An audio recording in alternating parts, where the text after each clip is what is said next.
Welcome back to the Niners Game Picks, ladies and gentlemen. Before we jump into this, just a few housekeeping notes. Just want to be level-headed with you guys. This channel, with the game picks and stuff, it is not for gambling, betting purposes, guys. I know I touch up on that every once in a while. Like when I make my upset alert of the week, I don't base it off no odds or anything like that. I kind of just, I maybe need to be more specific with it, but like it's pretty much like who I think should be the favorite to win versus the team that is probably not favored to win. I'm gonna start maybe looking towards always picking the upset to be the road team or the home team if the team is not it's the struggling team against a better opponent. But yeah, that's kind of not based on no odds like that. I know there's some sports betting scandals going on. It's a whole nother video, a whole nother topic for an issue. If it was up to me, I'd start a petition to outright ban sports gambling. I think it makes the product a little bit more suspicious. It makes it harder to watch sometimes. I do think football is, I do believe it's a pure sport. I do believe in, that the players out there are actually doing their best to win the game. But, when stuff like that breaks with the incident in the National Basketball Association, it just makes you question things. But at the end of the day, I love doing this stuff. I like to predict scores, and I think it's fun. And this channel, I make these videos to prove that you can have fun without putting money down on stuff. And that's like what I'm going to continue to preach. And that's what this channel is for. I hope you guys are enjoying always. And without further ado, let's go ahead and get into the Week 8 recap. I had there was 13 games played in Week 8, 7 games right for me, 6 games wrong. Of the notable games I got wrong, I'm wearing the disappointment right now on my chest. Yes, they lost to the Broncos on the road, lost by over 20 points, surrendered a bunch of yards. The Broncos are a legit team. They're going to be in contention this year, I believe. A couple other games, my upset alert of the week, I thought the Saints would beat the Buccaneers. Saints ended up benching Spencer Rattler and announced for this next week, Tyler Shuck, their rookie quarterback, is going to be the starter now. And then I thought the Falcons would beat the Dolphins at home. Dolphins ended up blowing out the Falcons at home. So a couple of surprises. I had the Chargers beating the Vikings picked, and then the Steelers lost to the Packers at home. They were actually up in the game at halftime and then surrendered over 21 plus points in the second half of that game. A couple other ones, the Texans beat the San Francisco 49ers. Good to see the Texans get a win, especially at home. And yeah, it's pretty much gonna go from there. Overall record now, 67-54. So without further ado, we'll jump into, there's one more. The Jets got their first win against the Bengals on the road. I didn't see that coming. The Bengals, I predict them winning by 8. The Jets won by 1 point to earn their first win. They're one of the teams on bye in Week 9. And I just got to mention, very nice to see them get a first win for their franchise, for their coach, Aaron Glenn. And considering that this past weekend, a former Jets legend and Hall of Famer, Nick Mangold, tragically sadly lost his life, struggled with kidney disease. So it's good to see that the Jets fans and the Jets fans had something to celebrate there in wake of some very sad news. So that's very nice right there. Been to the New York Jets Stadium. I've been to a game when I saw the Cowboys play them. And yeah, fan base that definitely hasn't had a lot to cheer for lately. So good to see there for them. So now with that being said, we're going to go ahead and wrap up Week 8 and then move on to Week 9. So let's go ahead and break it down for you guys.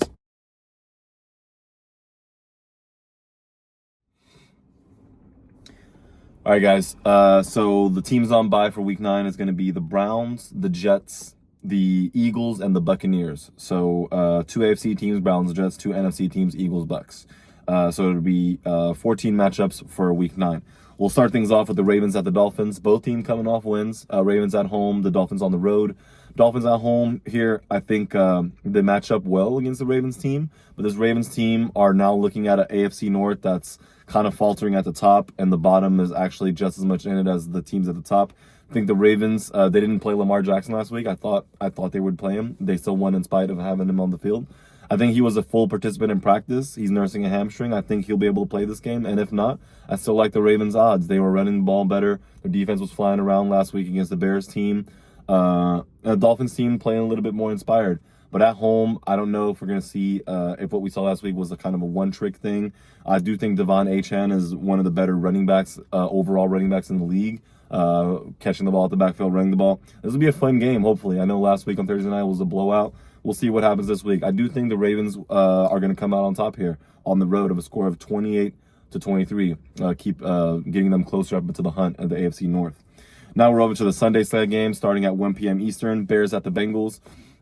It's going to be hard for me to see the Bengals losing back-to-back games at home. They lost last week, as mentioned, to the Jets. They had the lead late in the game.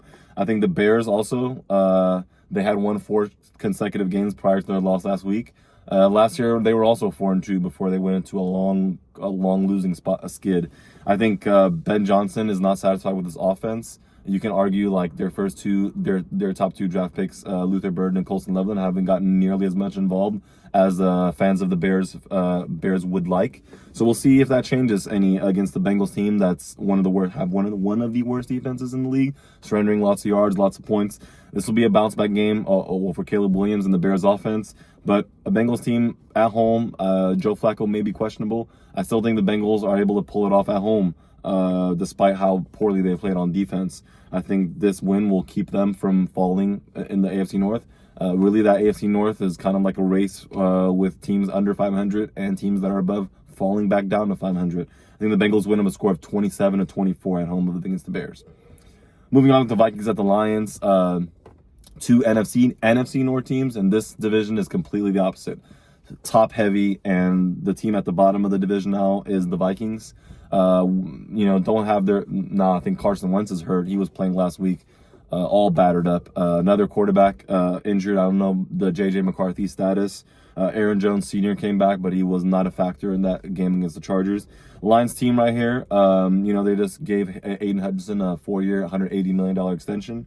So their defense, I think they're going to get maybe some more secondary players healthy. They're still pretty banged up back there. So that's maybe where the Vikings would look to attack with Jordan Addison and Justin Jefferson. But without a quarterback to get it there, I'm going to see it's hard for them to come out on top here.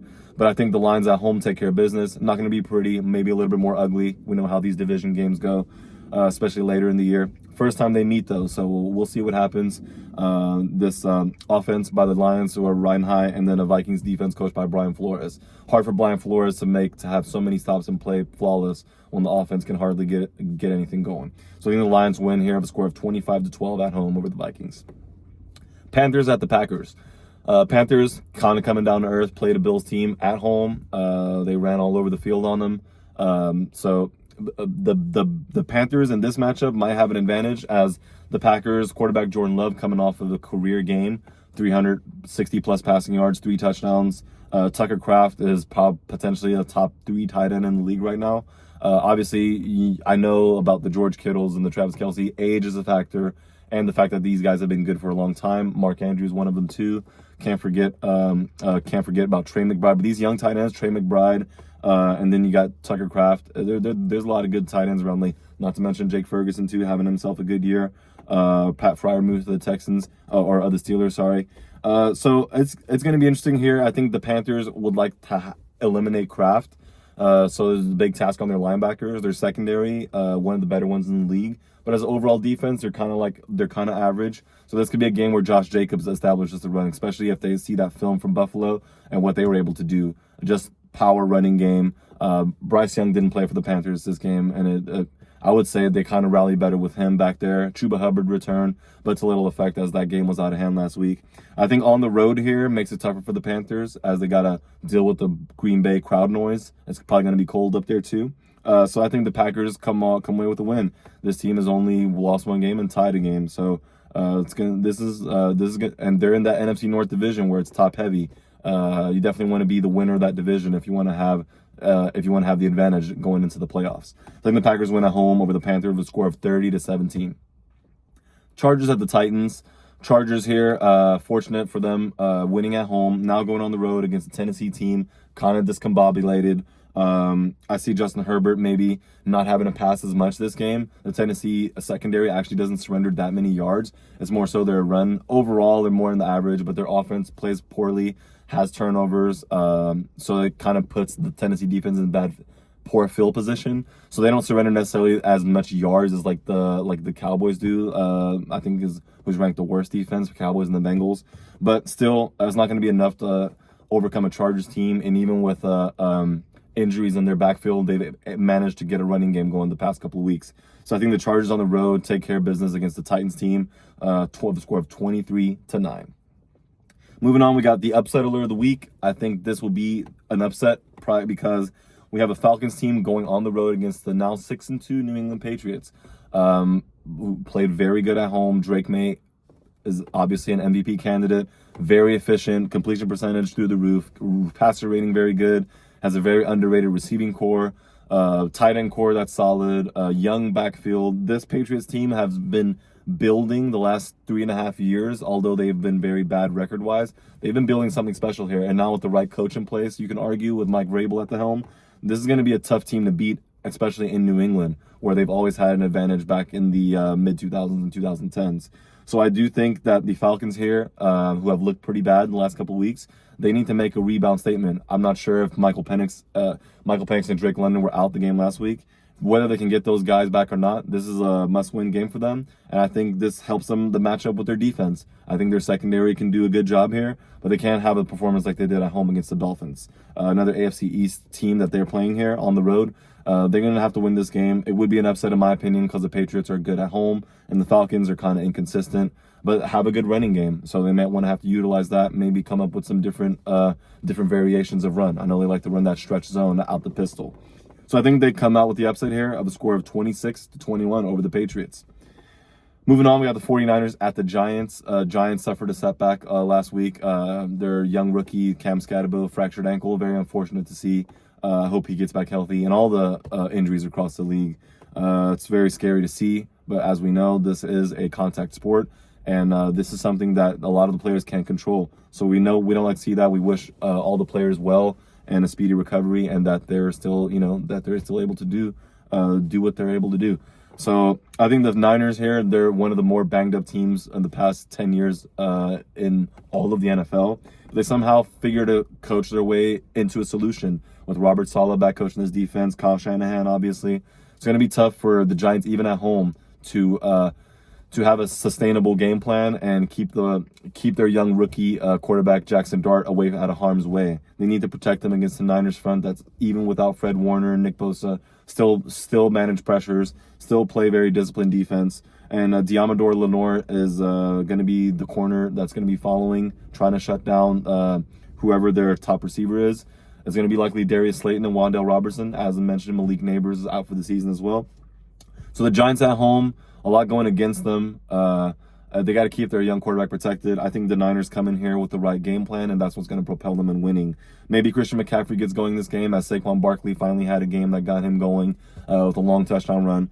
And then for McCaffrey, this will be a game where if the Giants linebackers can't stop him out the backfield receiving the ball, then it's going to be hard for them to figure out how to stop this offense as a whole. So I think the Niners win on the road with a score of 23-14. Moving on, we got the Colts at the Steelers.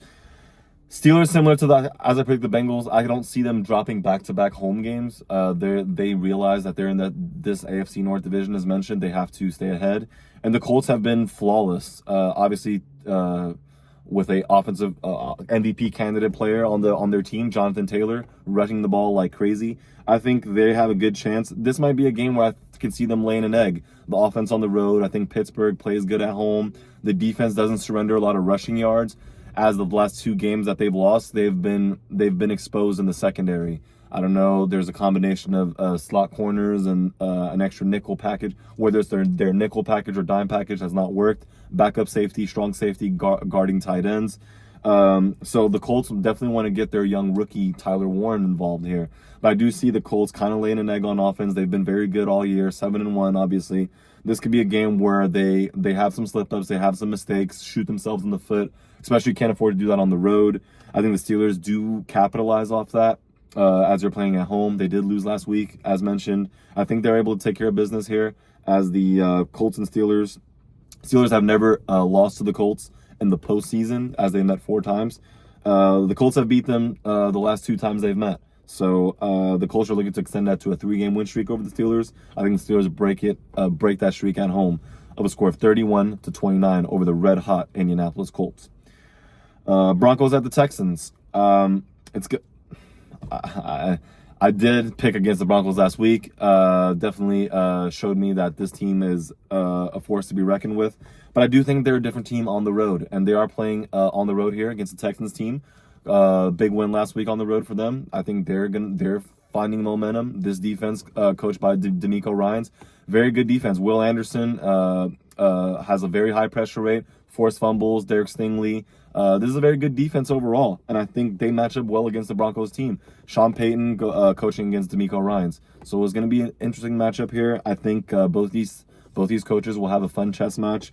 I think it'll be a defensive struggle. I don't see the Broncos receivers getting as open against this Texans secondary as they did last week. Success against the Dallas secondary at home.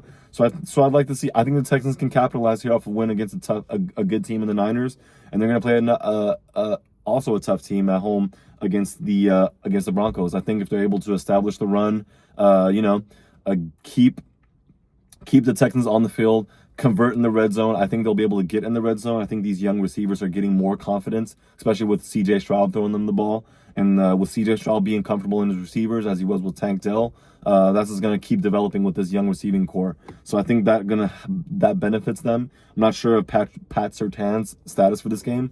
I believe he went out the game last week with an injured pec, so he may be questionable to play this game. I think the Texans would like to take advantage of that. I think the Texans win of a score of 20-15 over the Broncos. So moving on, 4:05 slot of games here.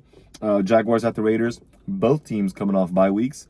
Typically, some rust develops. Take a whole extra week off. Both teams are coming off, so I think it favors more the home team. That being the Raiders, I think the Jaguars have proven to be able to get a pass rush, and this Raiders team have not really shown all year that they can protect Geno Smith. Now, if the Raiders can establish a run with Ashton Genty, I think they have a chance here. Sadly, other than a couple of games, he's kind of been shut down a lot. Brock Bowers still injured, I believe. He may come back and play this game, which will be a big lift for them. But I think Trevor Lawrence coming off a bye on the road, he needs to get this win as well, as the Duval County, Jacksonville have new life under Liam Cohen. But kind of this win one game, lose one game, win one game, lose one game is not going to cut it. They need to get a streak going. And what better way to start against the Raiders? So I think they went on the road of a score of 26-17 over the Las Vegas Raiders. Saints at the Rams. As mentioned, the Saints lost last week in which they benched their starting quarterback Spencer Rattler for Tyler Shuck. Tyler Shuck's going to get his first NFL start. However, it's going to be against the Rams front seven, and this defense can get pressure in a heartbeat. I think the Rams at home here. Obviously, they also coming off of a bye. They like to get the run game established here. Sean McVay, the motions. I think this is going to be a good game for them to kind of get settled, to get ready for their tough race in the NFC West, which is also a top-heavy division. Against the Saints team that plays hard, but then again, don't have enough talent across the board. I think Chris Olave may have a good day against this Rams secondary, but it's going to be tough for them to come up with enough points. We'll see how the rookie does. I think the Rams take care of business, though, win at home with a score of 33-14. Moving on now, we got the America's Game of the Week. I don't know if it's on Fox or CBS, but it's definitely, you can argue, the game of the week. Chiefs at the Bills. The Bills are at home. The Chiefs. The Bills typically play the Chiefs well during the regular season. Now they're hosting them at home. I think this favors the home team. The Chiefs are looking pretty good. Their defense is flying around, creating turnovers. Even though Chris Jones isn't making much of an impact, you have George Karlaftis, Drew Tranquill, just the defense in general. A shutdown corner in Trent McDuffie. So the Bills are going to probably look to get Khalil Shakir going, their slot receiver, and this tight end crew. So I think the Chiefs' number one priority will be stopping James Cook, who had a career high 200-plus rushing yards last week. I think this game goes into overtime. I think Josh Allen is going to have to rely on his legs in the red zone, as I think there's going to be sticky coverage from this Chiefs secondary on their receivers. And these two teams actually know each other pretty well from a lot of meetings in the past. So I think this game goes into overtime, and I think the home team comes out on top in overtime of a score of 39-36.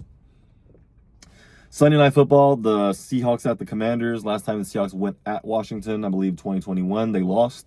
Now coming back here, Commanders team that didn't look particularly good. moved the ball well against the Chiefs, but couldn't convert in the red zone. I think that was an issue. Even with their receiving quarterback healthy, Terry McLaurin had their lone touchdown, Deebo Samuel as well. They threw a lot of short passes. They rely a lot on this running gun, air raid offense as coached by Cliff Kingsbury. Cliff Kingsbury has had his success as a coordinator against this Seahawks team who was flying around. They just coming off of a bye, so they maybe could take advantage of something here. But I think the Seahawks are a little bit too well coached. I think they come on the road here. Not going to look pretty, but I think they take care of business. Look for Jackson Smith and Jigba to be matched up against Trey Amos or Marshawn Lattimore. It's going to be a big task and order for those two corners of the Commanders. Lattimore had himself a lot better of a game against the Chiefs than he did 2 weeks prior. So there's going to be a big task for him and the other and his corner opposite to handle Jackson Smith and Jigba. And if they can take him out, it's going to force the Seattle Seahawks to have other playmakers step up and make a play. Cooper Kupp, A.J. Barner.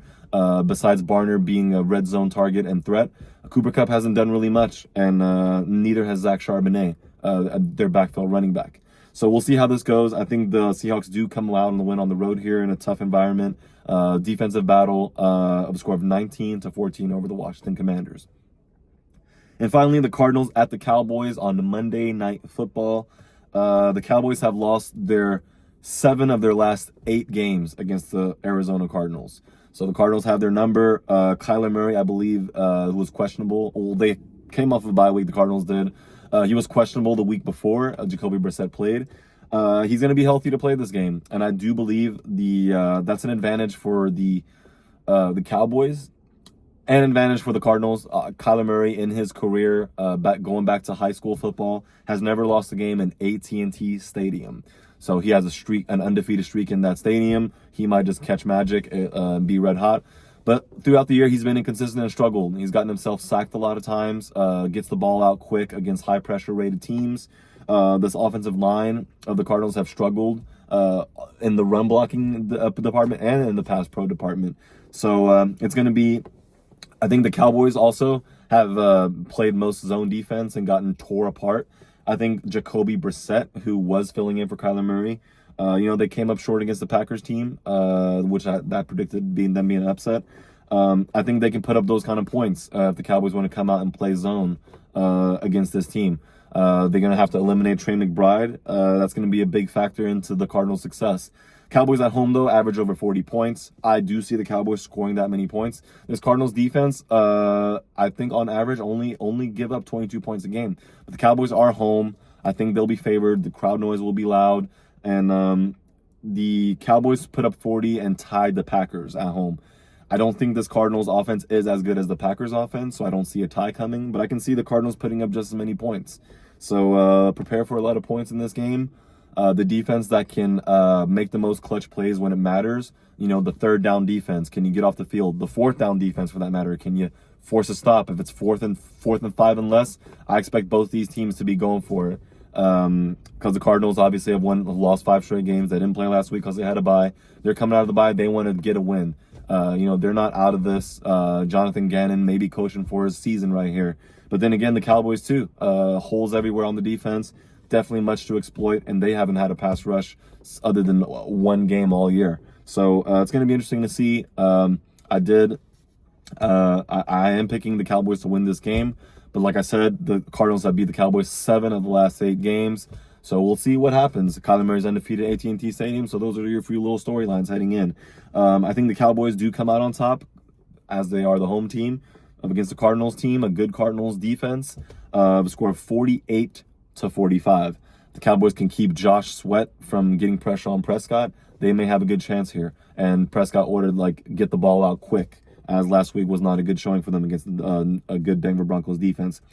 That wraps up week 9, ladies and gentlemen. Appreciate you guys if you're sticking to the end. I appreciate you guys. I had to kind of lay the message, just share what my intentions are with this channel, why I enjoy doing this. Not for gambling purposes. I don't do that. I used to do fantasy football back in the day.